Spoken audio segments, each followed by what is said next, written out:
Welcome to the new Workology Go Podcast. In just under 5 minutes, we'll get you the HR and workplace news you need before you start your day. Get ready, get set, and go with the new Workology Go Podcast.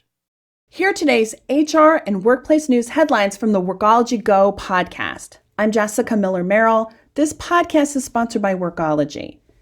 Data security is something I don't think we talk enough about within human resources and recruiting, especially when it comes to our technology and systems. Candidates and employees are trusting us to keep their data safe. It's something I'm thinking a lot about, and especially with the increase in the gig economy. Now, many gig workers are trusting these gig companies like Favor, Instacart, as well as scooter companies like Lyman Bird to keep their private information safe. I tried being a scooter charger. It was an interesting experience. I was interested in the candidate experience, but I thought a lot about data and security. Are they keeping my personal information safe? It was very enlightening, and I'll talk about that another time. When it comes to data security, it's not always the employers or the contracting companies that I'm worried about. It's the third-party companies who have access to your data. Today's featured article comes from TechCrunch and is titled, "Monster.com says a third party exposed user data but didn't tell anyone." I'm including a link to the TechCrunch article in the transcript of this podcast. We first shared this article in our newsletter, which you can subscribe to at workology.com/newsletter, and we had over 20,000 clicks on this single article. Obviously, it struck a chord, and it's something worth mentioning again.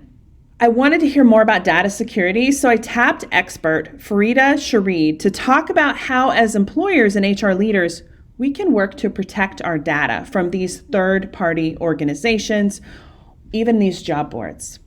Earlier last month in September, an exposed web server was found storing some resumes of job applicants from a recruitment website called Monster.com. And the server contained resumes from these job seekers from the years 2014 to 2017. And inside these resumes were phone numbers and home addresses of these people and email addresses. So some sensitive and identifiable information. In a company statement, Monster.com said that the server was not owned by them and it was not their responsibility to actually tell the customers of the data breach, and they should not be held responsible.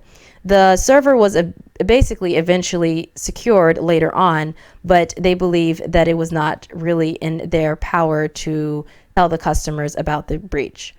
As a general rule, of course, as a consumer, it is really commendable and appreciated when companies warn their users of situations where third-party security incidents may affect us. And many companies these days are slowly doing that more often. They realize the importance of doing that.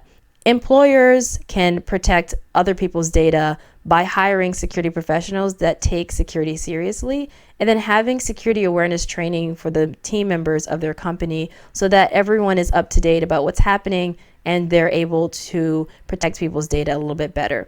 As a job seeker, it's really important not to share too much sensitive information, something where you're not really going to feel comfortable if an unauthorized person had access to. So just think of it like your social media account. List your things and move on, and don't put too much sensitive information.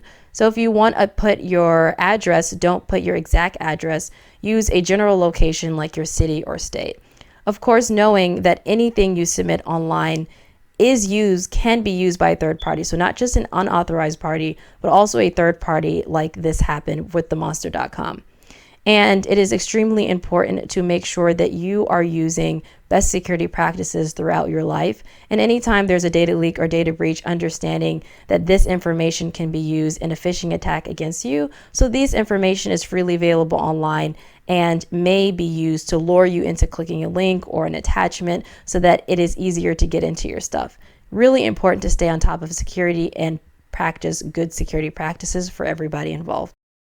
I can't even begin to write down the number of job boards, websites, and companies I've either applied to or willingly shared my personal information.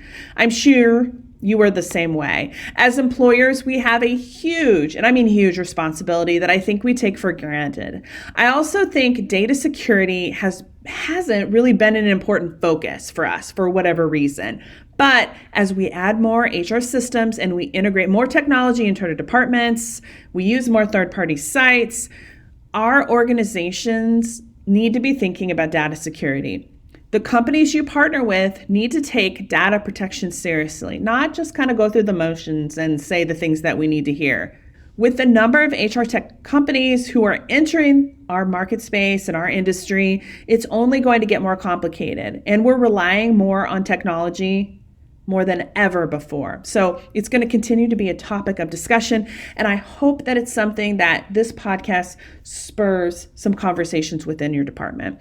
Now, I've included some links in the transcript of this podcast over on Workology.com, in addition to our featured story from TechCrunch. That includes resources on phishing, hacking, HR technology integration, and HR tech selection for you to think about.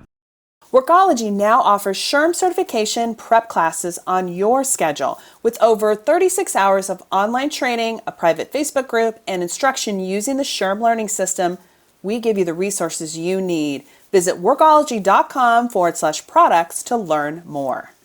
And that's this episode of the Workology Go podcast, sponsored by Workology. We're your go-to for HR and workplace news. I'm Jessica Miller-Merrill. Thank you for listening. To learn more about the Workology Go podcast, subscribe to us on Apple, Google, and Stitcher. Our podcast is also available on Alexa and Google Home. Learn more at workology.com/Go podcast and access this episode's resources, links, and reports for more information.